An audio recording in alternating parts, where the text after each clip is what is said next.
Hi, friends. Welcome to the stream.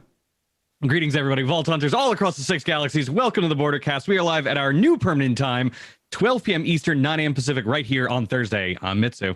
And I'm Tessica, coming to you every week to break down all things Borderlands. 4 days of arms racing and skill treeing. What do the people think of the designer's cut? I don't know. I'm obsessed with it. Like super, super, super addicted. Largely because of the guns that drop. They're absolutely incredible. I don't know if you have a favorite. Plasma coil. Oh my God. I love you, Plasma Coil. You're the best thing ever in the world. It's so good. It's so good.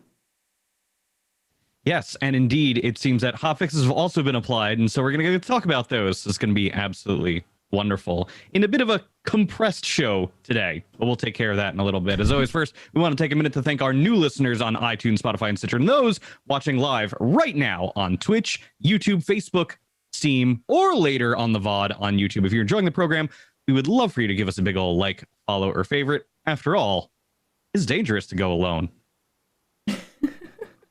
Designer's cut. Yep. Oh, please. You guys are amazing to join us. Thank you so much. Definitely please let us know on Twitter, in our channels, in the Borderlands channel chat, how you guys are liking Designer's Cut, which, as Mitsu was just about to say, and I so rudely interrupted, is out now. It is. It is. The Designer's Cut is officially out now, $14.99 USD. I'm not sure about British pounds. I think euros, it's about the same. And then you could probably look it up for everywhere else. I wish I was a human exchange rate, but I am not, unfortunately. Math was my weak spot. Talking, my only strong suit, but that's why I didn't do well in high school. Anyway, Borderlands 3 now out on both PS5, which launches today, and Xbox Series X and S, if you happen to have those particular systems as well. I encourage everybody to go out and see what you can rustle up. And should you have the capability to, enjoy that 4-player co-op split screen as long as you're doing it safely and responsibly. There's still a pandemic going on, people. Pick up. Yeah, seriously. Really, really, really important to be conscientious. Wonderful viewer Tickus in the chat saying it's 25 British pounds in the UK on Steam. That would be for the season pass itself, which is $30 if you're going for with DLC 5 and 6, the director's cut, which we do not yet know too much about. Just that the rumor mill is saying it's going to focus on endgame content, but I suppose we'll have to wait until after the holidays, more likely than not, to get more information about that. Yeah. I'm very curious about director's cut. Like very, very, very curious about whatever is going to be to come in that. But I'm really, really loving designer's cut. So I'm sure that whatever it's going to be, it's just going to up the ante like they always do. Like it's so funny because I feel like people. I don't know if people expect them to always up the ante, but definitely given the first 4 DLCs and now this one, it just seems like every single time they're just doing better and better, and it's amazing. Yeah, So I really feel like Designer's Cut is a step in the right direction. We're going to talk a little bit more about it in a bit, but I see where Arms Race is going, and I'm very happy with what it kind of means for the future of the series.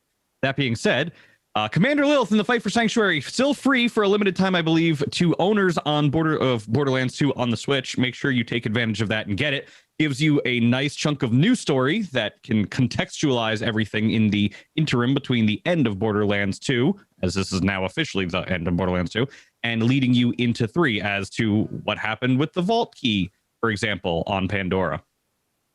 Play it and find out. Talk about it another time. As we dive into it. Bunkers and Badasses, as we've talked about extensively, it is coming. Tessa's favorite thing, I think, right now. She's been so happy for it, and we're still trying to work out the finer details of hopefully being able to bring a program to all of you who watch right here on the Borderlands channel, involving some of your favorite content creators and a wonderful BM. Should we just call them DM still? BM. That just sounds like they're bad-mannered. Yeah, there's a lot of different things that could. Anyway. That too. DM, GM, the beautiful, wonderful, the beautiful mind behind the storytelling experience. I'm very fortunate to be on 2 D&G shows currently, and I'm loving it so much. And I just like the more I like every new episode that we have, in both of them, the more I recognize the mad genius that like GMs are in their minds, and how lucky we are to have good ones when we do any kind of D&D. So I'm just looking forward to Bunkers and Badasses. I'm looking forward to like making up my own Vault Hunters and all of the, gun cards, and like playing with that, and just kind of making up a story and existing in the universe of the Borderlands in Bunkers and Badasses with friends. It's going to be a lot of fun, I think. Yeah. Especially if you get that big collector's edition of it, where you get all the cool pieces, the map, a bunch of the weapon cards, and all those cool things that they include in that. No, you don't have to. I would recommend it. It's still only, I say only here, only $100, but it will go up to $120 if you do not pre-order. So if you are interested in jumping into the world of Bunkers and Badasses, make sure you go and check that out. Let's see, crossplay. Crossplay is coming. I get asked about it every single day. It is the absolute one biggest question. Soon, TM, if, like I said before, if I had to take a wild guess, I would expect sometime in late January, early February. The holidays are coming up. Everybody's going to start like winding down their things. We're going to get through the new year, and then production will start ramping up again on all the cool things that they're working on in Borderlands. That's just how the industry works, and that's totally fine. I get it. I want to spend Christmas and Hanukkah with my family too, and then I want to go crazy on New Year's. So once we get through that, I'm sure crossplay will be dropped on us. So look forward to it in the new year. It is coming very soon. Yeah, it's 100% happening. I don't feel comfortable speculating on exactly when, but Sure. Hopefully soon. Hopefully soon. That's the main point. Yeah. For contextualizing, I'm just going off just like history with Borderlands and just what has been stated in expect it in soon. So to me, we're now in November. Soon would be December typically, but that's holiday season. Holiday season is when everybody kind of doesn't want to really do much, which is understandable. You've already gone through your November push. Black Friday, Christmas is coming. So soon to me, that's just what I think, but who knows? Mayhem 11, it's here. It's fun. I like it. I like it a lot. Yay, there's no modifiers. Good. Yeah, it's so good. Oh my God, Mayhem 11. And like we on the content creation team have been so fortunate to have a little bit of early access to try it and play with it. And like, it's just such a nice relief to just have that sort of no stress about, like, especially when you're playing with friends, to have no worries about finding the right modifiers to suit your entire group complement. Priest and I last night, yesterday afternoon and last night, we're playing Arms Race during a One Life. We actually went in, started the game with Arms Race, and just sort of leveled up through Arms Race a little bit, and then went back to the main game. And it was just so nice to like not have to worry about modifiers or not have to worry about any of that stuff and just play with the guns. And it was really, really, really good. So I hope that people are enjoying it. I hope that people are enjoying the slightly diminished world drops, because that was actually a request for a lot of people. Like, a lot of people really felt like there were too many world drops, too many legendaries. And so if you're playing on Mayhem 11, you're getting fewer world drops, and the dedicated loot stays the same. So that's a really nice positive also. Yes, indeed. I would say that it is a great entryway for people to then work up to the modifiers. For me, the way I envision it is I'm going to get some of my friends off stream and in the real world into playing more Borderlands now through our console play. And my idea is to get them involved in Mayhem 11. And then if they're really, really having a good time with Mayhem scaling and they feel comfortable, then we're going to go back to Mayhem 10. We'll mess around with the modifiers a little bit and see what we can do for that.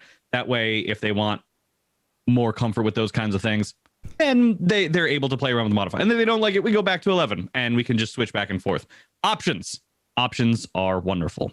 Yeah, more choices for gamers is always a good thing, I think, in all forms and ways. Like, the more options you give people, the more people you're likely to satisfy. You can't ever please everybody, but you can try. And I feel like they really try really hard to do exactly that. It really, like, we feel it and we're grateful for it. We really are. Indeed, it's been a talking point since the game launched. New event this week, or next week, I should say. New event next week. This is something I don't think that anybody's talked about anywhere because nobody knew it was coming. And that's actually it. We don't know what it is. All I can say right now is stay tuned to Borderlands.com, and the official social media channels. That includes right there on YouTube. For those of you, I see you guys chatting over on YouTube right now. Of course, right here on Twitch, on Twitter, and of course, Facebook as well, along with all the other social media channels that you may enjoy and incur. Borderlands.com. Stay tuned. We will find out what that event is soon enough. That's it. Exciting. Very exciting. Yes. I totally didn't expect them to drop an event on us like right after Arms Race launches. I'm super, super, super curious to hear what it is, see what it is, experience it. We'll find out, I'm sure. Yeah. So this past week in Borderlands, real quick, Tess, how was your adventure in Pandora and beyond? It's been good. It's been really good. I'm trying to remember what I did on Tuesday. I remember what happened on Tuesday. So on Wednesday, yesterday, I played with Depriesticles, who was super, super, super awesome. I have a denizen that apparently wanted to say hi briefly. But yeah, we tend to run one lives on Wednesdays. It's usually me and Depriesticles and Tweety Expert. Tweety wasn't able to join us yesterday, but me and Priest, like I said, did a little bit of Arms Race just to like level ourselves and get some good guns. And he actually got a plasma coil and very, very kindly gave it to me. And it was like not even a max level plasma coil. Like I think we were at level 16 by the time we left Arms Race, and it was a level 13 plasma coil, and it completely carried me through the entire rest of the playthrough.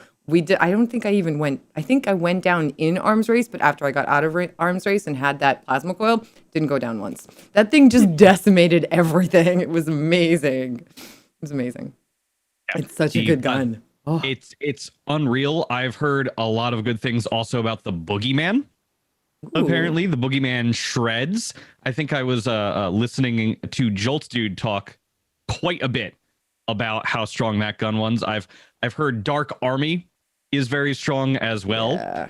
So there's a lot to be had there. If you are interested in getting some of the guns that are definitely in meta right now, then you are going to want to partake in the Arms Race, and you are going to want to try and farm it. As I understand, I actually saw this. There is a map out, thanks to our wonderful teammate just brought on the team, Mental Mars, yes, that outlines each rare chest location for the events and what can possibly drop from there. For example, there is a chest location that has a higher chance to drop a Dark Army or a Plasma Coil. I've also noticed that during airdrops, you have a chance to basically get anything, which unfortunately means I'll never get a plasma coil that way because I've gotten 37 trick shots and fireflies from Firefly. I have gotten so many fireflies from airdrops. It is very frustrating. I haven't gotten a single trick shot, and I actually, even though I've been playing it a bunch, didn't know about this gun until yesterday. And one of our really awesome viewers actually sent me one just so I could try it, because apparently it's like a gun that's made for me because it's an automatic Jacobs. Which those are so rare, and I love automatic weapons so much. They're just easier on my hands. So yeah, it's I'm excited to play with it later in a little bit. I'm streaming my channel with Boxy and Milton and Lupo. It's gonna be crazy. That's happening in like a little bit over half an hour. It's gonna be a good time. Really? What? Actually, just go into that a little bit. What exactly are you gonna be doing? So one thing that Borderlands has been doing every time there's a new launch is they've been pairing up kind of team members from the content creation team with other streamers that are interested in playing the game, that kind of maybe don't know as much about it, maybe haven't played it as much, to kind of like show them around the neighborhood basically and just have fun and play together. So I will be squad streaming, like I said, with Moxie and Dr. Lupo and Milton Pike, and we will be doing Arms Race and all that good stuff together. I'll be streaming on my channel, squad streaming with all of them on their channels. That's happening starting at 1 p.m. Eastern. That's 10 a.m. Pacific. Yes. Time zones. So with that being said, as it turns out, there was actually a series of hotfixes. And that means that we get to do a cool thing called Hotfixes Applied.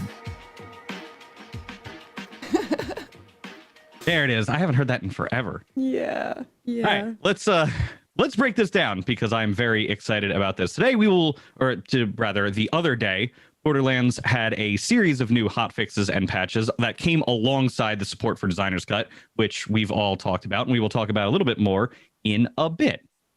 Going forth into that, Mayhem 11, of course, was added as well. The anointments to support the 4th skill tree were added as well, which included 14 new action skill damage anoints.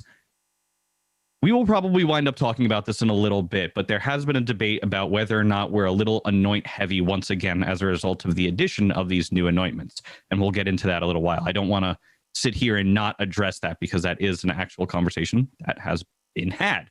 Final form character cosmetics and new use stations has been added for support. I want to take a note here because I have noticed that several people have been saying that they are entitled to getting the final form character pack and they have not as of yet received it. So if you have not yet received it, please go to support.2k.com and open a ticket. I imagine there are a lot of people right now who might be struggling with this issue, so your time on that ticket may be a little bit longer than usual. It is a very busy season. I encourage you to please be patient and wait for it. They will come to you eventually. If they do not, I would personally be offended by that because that is something that you, a consumer, are entitled to. But I cannot see that happening. You will get what you are entitled to as a consumer. So please just be patient with them. Open that ticket and you'll get it as it comes. Yeah, support.2k.com is the place to go for any kind of problem that you might have with Borderlands. If there's a glitch that you find or like something like that where you're not getting something that's supposed to be part of the content that they've said is going to be part of the content that you receive, or just anything weird that's going on with your Borderlands experience, support.2k.com is where you will find a solution. Like Mitsu said, they might take some time, but they will get back to you and they will fix it. They've always been really, really, really good about that. Indeed. Several stability things were addressed. Reported concerns where the host would crash when a client ended the action or the Iron Bear action skill. That's actually a pretty big one. Let's see. Matchmaking. Arms races added to matchmaking, combined trials and Circle of Slaughter into a single matchmaking pool, which is probably a very smart idea. That way they can pull from more people. Addressed an issue where players matching from a takedown map would be put into a separate matchmaking pool, and addressed matchmaking pools to only consider whether Mayhem mode is enabled or disabled instead of creating a pool for each Mayhem level, which that allows people to probably get into higher levels than they might have been comfortable with, but at the same time, that'll allow them to get gear that they might not have been able to otherwise, which probably was a good idea, all things considered. Zane had several new changes to his skill trees and class mods. The goal is to increase skill tree build diversity as well as remove the reliance on one particular class mod for builds. Seeing dead. Yeah, While making these changes, they've determined that certain skills should be moved onto their respective skill trees to a different position. So there's going to be a lot going on here when this gets discussed. For example, the Hitman tree. Death Follows Close is an incredibly strong passive skill, much stronger than the effects of the capstone Seeing Red. This feels backwards, so they've swapped the position of these two skills to better represent their value relative to each other. Please remember that these changes require you to save quit your character once to function properly. So they swapped the position of Death Follows Close and Seeing Red in the skill tree and added a kill skill bonus 15% to Seeing Red. I like this a lot. I thought that the blue tree didn't reward you enough for going all the way down and getting that capstone talent. It's good for bosses when you're getting started because it allows you to get your kill skills immediately. And as we've discussed, Zane is very kill skill heavy. In fact, it will be a point of discussion later on Ultimate Vault Hunters right here on the Borderlands official channel featuring Thick Fillet. Gee, I wonder what character Thick Fillet will be talking about Can't today. imagine it. I mean, we didn't just talk about him when it's not his favorite character or anything. No. That's at Absolutely not. 4 p.m. Eastern today, by the way. 4 p.m. Eastern, 1 p.m. Pacific right here on the official Borderlands channel. Yeah. Yes. Undercover tree. Like the Hitman tree, a mid-tier passive and capstone had an inverted value relative to their position. So they switched the confident competence and distributed denial on the skill tree and buffed gun damage from confident competence as a result, which that'll allow you to go down and get a little bit more value out of that as well. Double agent. duct tape mod now grants Zane immunity to damage from his weapons and That's grenades. so I nice. love it. Oh my God. I didn't see this part. I read over these before, but I guess my brain just like skipped over that for some reason. That's amazing. That's actually huge. I'm not a Zane main, but I know enough about Zane to know how much of a difference that makes. That's awesome. That's really awesome. I wonder how many people will like go up to somebody taking duct tape now, have a shotgun, and equip the fastball. And I know the fastball is not great typically when you're throwing it. There are grenades that could be better, but Zane doesn't throw grenades. And it's still a strong grenade. It's not like the strongest grenade, but it's a strong grenade on its own. So I imagine somebody running up with a shotgun, pulling the trigger, and a fastball firing out, and just you're getting an additional couple million damage on top of a shotgun blast. I don't know. It seems like it'd be a lot of fun. Yeah. Yeah, it's quite good, and I think a lot of people have been kind of wanting these changes for a long time. The class mods infiltrator was reworked. Reworked the ability to allow the shield to refill before it is broken whenever an action skill is activated. Cool. And then Seeing Dead, this class mod has been overperforming, so we have removed some of the power from the mod to counter this change. The Seeing Red passive skill within Zane's Hitman skill tree has been given a buff, effectively giving all players access to additional damage without the requirement of using this class mod. Lowered the kill skill damage bonus, this is like what everybody on Ultimate Vault Hunter, Triple G, Thick Fillet, all of the Zane mains that I've ever talked to, I believe even Fran mentioned this, that needed to happen. That exact swap, the Seeing Red skill tree needed to have like the mods benefits so that everybody didn't have to have the mod and could explore other mods, right? So that's basically the change that everybody's been asking for, and they gave it to you, which is so nice. So nice. Oh. Apparently someone agrees. Yes. For those of you who may be listening later on, that was Gingy, one of Tess's cats. She is very vocal and very affectionate, and sometimes she does join us on the program. Well, that's the first time she's ever actually said anything. Is she authorized to speak on the Borderlands channel? Is that okay? Are we gonna get in trouble? I think she probably falls under my contract. She is kind of my overlord, my higher up. So. Oh yeah, I know how that works. I'll explain that hierarchy. Yeah, I know that hierarchy. We'll talk about that another time. That's completely understandable. Yes. So this is a wonderful change for Zane mains. I think that overall this will allow people to have better build diversity because they won't feel so pigeonholed into having to absolutely use Seeing Dead for everything that they do. It does make me a little concerned that maybe Seeing Red will wind up just being something that every build winds up having to use, but you'll allow some flexibility for the other trees. I will say Green Tree probably still needs a little love. Green Tree, it doesn't have enough damage. It's a lot of survivability. Does not yet have enough damage to really warrant it. And we've gone back and forth with this too. We've said, well, if Zane has immense amounts of survivability, can you give Zane ridiculous amounts of damage? And the answer is kind of like, not really. So they might have to take away a little bit of that tankiness in order to give a little bit more of that damage and incentivize people going back into that tree, or finding ways to do other things. Maybe make it more support heavy, like a flax tree. You can build black in a more support based role, where in the purple tree you have the ability to make your gravity well so big and do so much different damage types, or even give ammo. Have it give different ammo, or have it drop ammo for everybody that's in it. Those are all ways to perhaps revitalize that tree. But those are conversations for down the line. Yeah. Amara got some changes too, Tess, right? Yeah. Certain types of damage were unintentionally being passed to other enemies caught in the Siren's phase grasp. This change prevents those interactions, but no other changes have been made to the skill. A previous hotfix did not address all the issues discovered, and this solution is a more robust permanent solution. Updated ties that bind to only pass weapon and melee damage to enemies.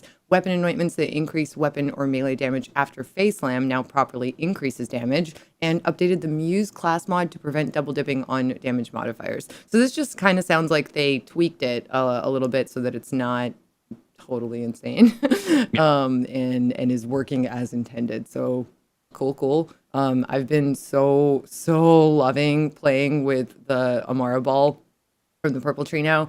that it's just like I love Ties that Bind. Of course, it's a great, wonderful, wonderful, wonderful skill.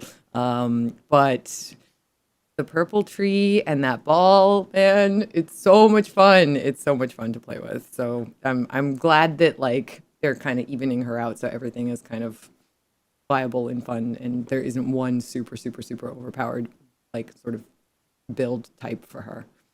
Yeah, and ultimately these are things that weren't working as intended. Yeah. So they needed to be toned down in order for her to receive either further adjustments, either positive or negative, or just a revamp of certain skills entries if necessary in the future. Because you can't balance around it if it's not working the way that it's supposed to be working. So they'll see where she's at in terms of the amount of damage that she outputs, and then if they need to make further adjustments in the positive direction, they'll do that. And if they need to make further refinements in the negative direction, I actually can't see them doing that because it's very rare that they nerf anything, all things considered, which is nice. I always like buffs. Nerfs just feel bad. Yeah, and they know that, and they're all about just trying to make things better and never trying to make things worse for us. So they try their best to never have to nerf. Sometimes it's really hard because like you can't necessarily always bring everything up, you know, because there's so much variety in this game, like in terms of guns, in terms of skills, in terms of builds. There's so much you can do. And they've done a really good job, I think, of actually bringing anything up that needed bringing up. So instead of like nerfing one thing, they brought up a whole bunch of other things and tweaked stuff. And they keep iterating on that, you know. And I love to see that. It feels much better, I think, as a player and as a community member. Flack the Beastmaster. Pets will now receive damage buffs from the global grenade anointment, and they addressed a reported concern that when dealing critical hits in rapid succession while using rack attack action skill and head count passive, rack attack charges would not be gained properly, and the cooldown timer was reset. Nice little simple things right there. There was an EchoCast update. This is always exciting. Oh my God, added yes. support for next-gen consoles for Xbox S and X and the PlayStation 5, which, again, PlayStation 5 just came out today. Borderlands 3 on it, right out right now. Go ahead and get it. Added support for the 4 skill trees for the Twitch EchoCast. Added support for Arms Race on the EchoCast. When watching a streamer using EchoCast during Arms Race, the inventory, skill trees, and Guardian rank tabs are hidden. The Rare Chest event is also deactivated and replaced with the Extractor Breach event. Tess, what's that? So basically, when we extract the really, really, really OP loot that you can get in Arms Race as streamers, you guys can mouse over the video and interact with the extension to join the lottery system and basically have a chance to win the loot that we're extracting. So things like the plasma coil, things like the trick shot, the dark army, all of these really OP pieces of loot, guns and gear and all of these things, you guys can get them just by watching streamers and sort of participating in the extension events. And it's amazing. Sorry, I'm losing my voice. No, it's okay. It's been one of those days so far, and for you, it's going to be an even crazier day afterwards, but we'll get to that in a little bit. When in Arms Race, a new map tab is shown, which renders the in-game map along with points of interest. Points of interest include player locations, respawn locations, extractor locations, the boss area, death circle size, location, and time in between states. I think it's absolutely wonderful. And again, it's something we'll talk a little bit more openly with the community in a few minutes, but Arms Race is a great start for what could be a really compelling mode in the future for Borderlands. Some hot fixes. Real quick. Enabled purple E-Tech pistols to drop in the game. That's super cool. Increase the resolution of images on Zero's bounty board in Sanctuary 3, which is great because I honestly could not make out half of them. Addressed previous changes that were causing some PC users to be unable to drop their equipped gear. Phasor increased weapon damage. Ion laser increased weapon damage and the number of projectiles that are released when the laser stops.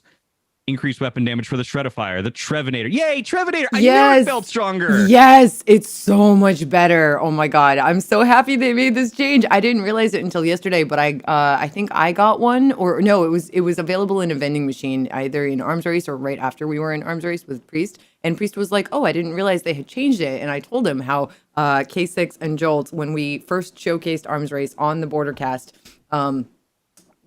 basically all collectively decided that should be the change that like they make, because that gun really deserved a buff. Like, it's so cool that it's even in the game in the first place, and it's so thoughtful of Gearbox to have done that for Trevor. And buffing the gun was like super an awesome thing to do. And apparently they had been planning to do it for a while now. It wasn't just us being like, please, but it feels really good that they did it. It's just so nice. So thank you, Gearbox, for buffing that gun. It's super fun to use now. We really appreciate it, like everybody does. I can tell you right now, when I was playing, this goes back into what I was playing this week. I was playing a lot of Arms Race on the official channel, and I think I was on a 5-game lose streak in Arms Race. Ooh. And all of a sudden, I'm playing, and a Dictator drops. And I'm like, Ooh. oh, yeah, cool, Dictator. I'm going to do some stuff. And it was a Radiation Dictator, too. So I was just like tearing through stuff. And then out of nowhere, Trev shows up. And it just felt like death. I was like, oh, my God. All right, we got to do this. And I grabbed that Trevinator, and Trev and I went to town. And we just cut down enemies after enemies after enemies. It was just a blast to use, and my lose streak came to an end thanks to the Trevinator, and I was very happy about that. It seemed like it was meant to be. That's awesome. That's an awesome. See, like it's doing what it was meant to do, which was kind of letting him live on through the game in a way, and our experiences of the gun and the memory of him, of the person in the game, and it's so awesome. I'm so happy they did that. That's so great. Yes. Indeed, the Tunguska increased weapon damage as well. Oh boy, nobody tell damn it to hell. Poor guy. Oof. Link increased weapon damage. Rebel Yell increased weapon damage. Hornet increased weapon damage and splash damage radius. The Nemesis increased weapon damage, and the Flacker also got increased weapon damage. It's my understanding that the Flacker is now sitting about pre-nerf levels. Ooh, buffs, and some more buffs, basically. And somebody was saying that I was a child for not liking nerfs. No, I really like buffs. Nerfs don't feel great when you are taking something away from people in a video game, especially a video game that feeds into a power trip fantasy. Yes, that is the point of the game that we're playing. Nerfing things does make things feel a little iffier. I think iffier is a nice word. It doesn't feel great. I understand why they do them. Don't get me wrong here. I'm not going to sit here and be like, oh, it's necessary. Yes, but if they can avoid it, they avoid it. Like, literally, if there's any way at all for them to avoid it, they always have chosen to do so. And that is incredible and awesome and very much appreciated by all of us that play the game. So, yeah, I'll put it this way. If something is overperforming by 3%, I'm just throwing out a very small number here, and it's being overperformed by 3%. And you could either do one of two things. You could nerf it by that 3%, or you could bring everything up that 3%, or bring some things up that additional 3% to keep it on parity with everything. That's the way that it works. So, yes, challenges are overrated, right? That's a wonderful point. I'm glad that you brought that up. It's wonderful. There's a difference between an artificial challenge and an actual challenge. An artificial challenge is when a game back in the day, for example, forced you into situations that required you to basically die so that you would have to do them perfectly over and over and over again. Super Mario Brothers, for example, did this. Super Mario Brothers required you to be absolutely perfect when you are doing certain things. And that was how you beat the game. You had to execute the jumps. You had to run at the proper speed. You had to know the map layouts. There was nobody who could just make that run blind on the first try. That is artificial to keep you playing the game over and over again. You got a game over, then you had to start. We have moved beyond that in game design. We're not there anymore. So the challenge now becomes beating hard things. But nerfing stuff doesn't make that challenge any easier. That is what increases an artificial challenge. A natural challenge comes from fighting bad guys. It comes from dealing with situations. It comes from looking at your build, looking at what weapons you can farm, all of these different aspects, putting them together, and then going out there and doing it. having to just nerf a gun because you think it'll make the game harder is a bad reason to nerf something. Nerfing something because it's just ridiculously overblown, that's fine. That's the difference. So you can say it's a challenge. It is, but it's artificial and that's bad design. You can encourage bad design. I will not do that. I feel like it's not in any way childish to like buffs and dislike nerfs because you get used to using certain things a certain way, you know, and like you farm for them and you work for a build and you work for the items in a build and you spend your time on it and your energy and then you get to love using it, right? You get used to using it. And then if that is suddenly changed to like a diminished state, it just doesn't feel good, right? Huh. That doesn't mean that you're not going to be challenged in the video game. There are so many really, really good ways to challenge yourself in the video game. First of all, there's 11 mayhem modes. Second of all, there's the Molly One takedown and the Guardian takedown, which are both incredibly challenging. Then there's things like one life runs, which is a totally I mean, in a way, it's an artificial challenge, right? This is a restriction that we put on ourselves, like myself and the Priesticles and Tweety Expert and all of the One Life kind of challenge runners. Mystique Siren, who did a garbage run, which literally just meant she could only use items that she found in trash piles and toilets. That's it. Garbage in the game. day. Yeah. And it's genius. And like you can impose difficulty, added difficulty on yourself if you want to. There's a million different ways to do it. You can do allegiance runs. You can do like we were trying to do a purple tree only one life run, which is hard but awesome. And so there's a billion different ways that you can give yourself a challenge that feels good and is satisfying and doesn't require a nerf. So yeah, you can disagree, but we'll just agree to disagree, and it's all good. That's right. Which, speaking of, this gives us a little time to open the floor to discussion about arms race, because I know I've seen it go both ways. I personally love arms race. I like dropping down. I like running around. I enjoy just holding a gun. I am not a math person. More often than not, a lot of the builds that I had and created myself when I was playing Borderlands 2 and sometimes Borderlands 3 as well, they were ones that weren't optimal. So people would be like, well, what are you talking about, Mitsu? Use this person's build and you'll just be fine. And then, of course, eventually I get backed in a corner and I start using that build and it just makes life easier. So you just get into that rotation. Now, with arms race, I don't have to think about it anymore. I drop down. I grab some guns. Do the guns feel strong? Some of them do. Some of them don't. I like that.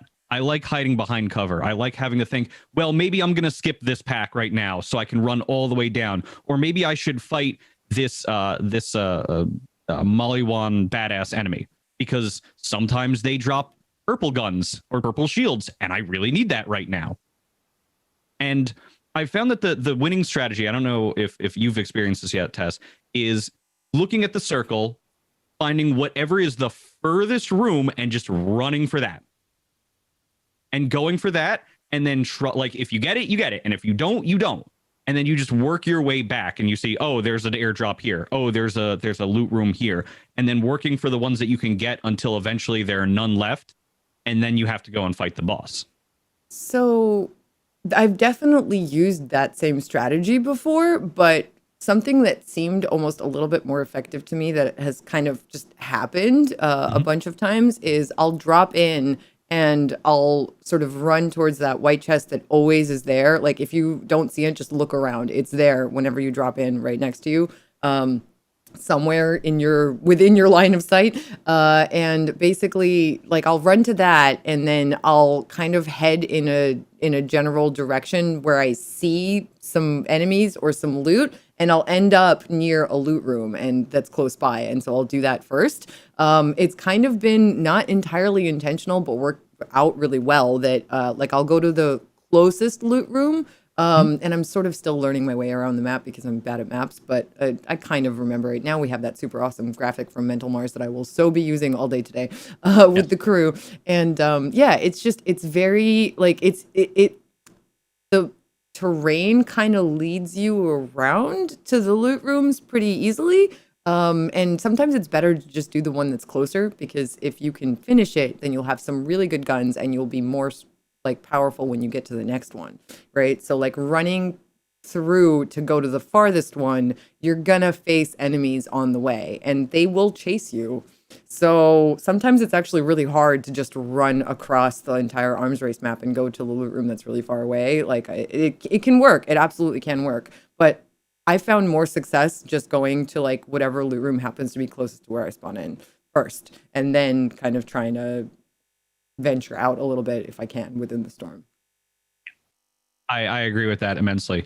The other big recommendation I have for everybody out there, and I apologize if I get people nerfed, or I get this nerfed for people. I'm very sorry if I do this. TDR weapons. If you're struggling in arms race, I can almost guarantee for you all that if you pick up a TDR pistol or a TDR shotgun, for example, especially if it's an MIRV, it will do the work for you. And you know what? I actually like this. I feel like TDR has been sorely underrepresented in Borderlands 1, 2, and 3. It's very rare. I think there was a TDR Axton that was very strong as a build in 2, and that was it. Everybody else, it was just whatever. So I like the fact that in this mode, you have an incentive to use what I feel to be a sorely underrepresented weapon manufacturer. And then the other options that you have, Jacob weapons in particular, mashers are very strong. If you can get your hands on one, peacemakers can sometimes be very good too. If you're a good shot, Jacob sniper rifles, they will only take one shot. Otherwise, you're not using a Jacob. So what are you doing? Yeah, see, I did the thing. I get the tagline. I should be a Jacob spokesperson. And then after that, Molly-Wand weapons can sometimes be pretty good if you need the elemental effects. Hold on to a shock weapon, especially for the boss. After that, you know, it's all luck. It's making good decisions, knowing what to skip, and luck. Yeah, I super agree that TDR being powerful in this game mode feels so awesome. Like it really does. And that's true of doing like one life runs too. If you get a TDR early on, you can absolutely make good use of it. Just have to be careful if you're playing a character and you're putting points into anything related to splash damage. Just keep that in mind. That's not an issue so much in arms race, right? Because no skills, no anything. Splash damage can still be a problem, especially if somebody barrel trolls you. K6 jolts. Anyway, but it's still a really good option, and it's just like any kind of elemental damage and TDR. And TDR, like I love TDR guns. They're so fun. They're so satisfying to use. At some point, I'm going to do a TDR Allegiance run, One Life, and it's coming someday soon on the channel, on my channel and the main channel, all the channels. But basically, TDR is a really fun manufacturer because you don't get that like break in gameplay of reloading, like break in gunplay of reloading feel.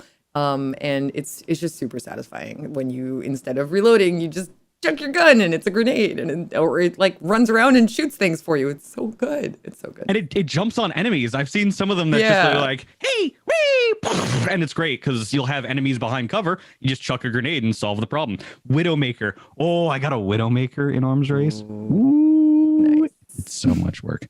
And then shout outs real quick. COV weapons can there's sometimes hit or miss. Some of them can be really strong. And then Atlas weapons. There are some Atlas weapons out there that will do a lot of damage. I want to say Triple G is promoting very heavily the AX-74, I want to say. I think I've either used it or seen him use it or something.